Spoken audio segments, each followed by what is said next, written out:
प्यारे बहनों और भाइयों, मेरा नमस्कार स्वीकारो। देखिए, आज हम आपके लिए बता रहे हैं कि मकान के पास कौन सा पेड़ लगाना चाहिए और कौन सा पेड़ नहीं लगाना चाहिए। आज का हमारा विषय यही है। तो देख ही लिए, आपने मकान को बना लिया और घर के जो मकान बनाए हैं वो वास्तु के अनुसार बनाए हैं आपने। अब हमें अपने पेड़ों का चयन करना है मकान में। वैसे मैंने वास्तु दोष दूर करने के लिए कई बार वीडियो बना के घेर दिया है, लेकिन अब मुझे ये बताना है कि कौन से पेड़ नहीं लगाने चाहिए मकान में। पहले नंबर तो ये है कि यदि आप संतान की वृद्धि चाहते हैं और वंश वृद्धि चाहते हैं तो घर के अंदर फलदार वृक्ष मत लगाइए। चाहे वो कोई सा पेड़ हो, वहाँ पर फलदार वृक्ष नहीं होने चाहिए। जैसे मान के चलिए, अमरूद का पेड़ है, घरों में लगा लेते हैं, लेकिन ये वंश वृद्धि में रुकावट लाता है, सगाई संबंधों में देरी करता है, संबंध ना होने की स्थिति पैदा करता है, यानी वंश वृद्धि को रोकते हैं ये फलदार वृक्ष। इसीलिए घर के अंदर कभी भी फलदार वृक्ष नहीं लगाने चाहिए। अब रही बात ऐसी कि यदि आप बेल पत्र का जो पेड़ होता है वो कांटेदार भी होता है और फलदार भी होता है,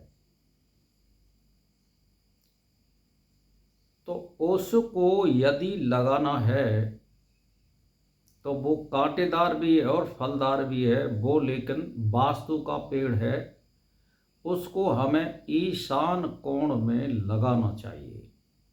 यदि आपको पेड़ लगाना है फलदार तो बेलपत्र लगा सकते हैं, लेकिन वो कांटेदार भी है और फलदार भी है, लेकिन वो वास्तु का पेड़ है, नेगेटिव जो भावनाएं होती है उसको नष्ट करता है और वो ईशान कोण में लग सकता है। उसके नीचे बैठ करके भजन करने से मंत्र को विशेष जल्दी शीघ्र सिद्धि मिलती है, कामनाओं की पूर्ति होती है, तो वो पेड़ तो लगाया जा सकता है। अब कौन सा पेड़ नहीं लगाना चाहिए?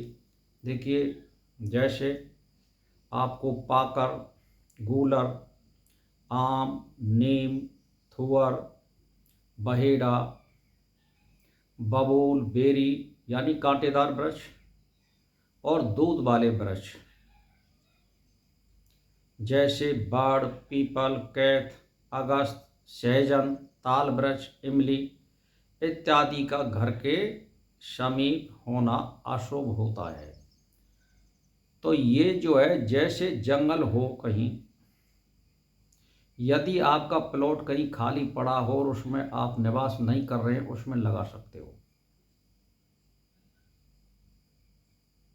या आपका बहुत लंबा चौड़ा प्लॉट है और उसमें आपने दो हिस्सा कर रखे हैं, तो पीछे वाले हिस्सा में आप कुछ भी लगा सकते हो। वो अगर बशर्ते उसकी एक ही बाउंड्री ना हो, तो बीच में अगर बाउंड्री अलग, उसको विभाग को अलग करती है, तो उसमें हम लगा सकते हैं।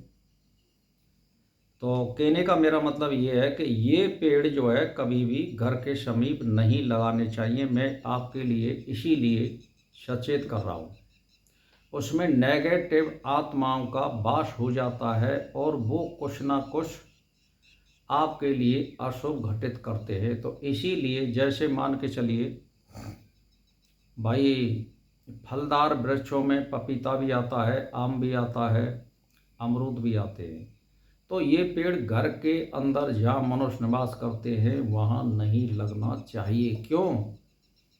कि इसमें क्या है कि जो आत्माएं पेड़ के रूप में आई हैं और उनके फलों को आप खाओगे घर के अंदर, तो वो ये चाहती है कि आप मेरे का उपयोग कर लीजिए, अपने फलों का उपयोग नहीं कर सकते हैं, क्योंकि उसमें जड़ आत्मा का वास होता है पेड़ में भी।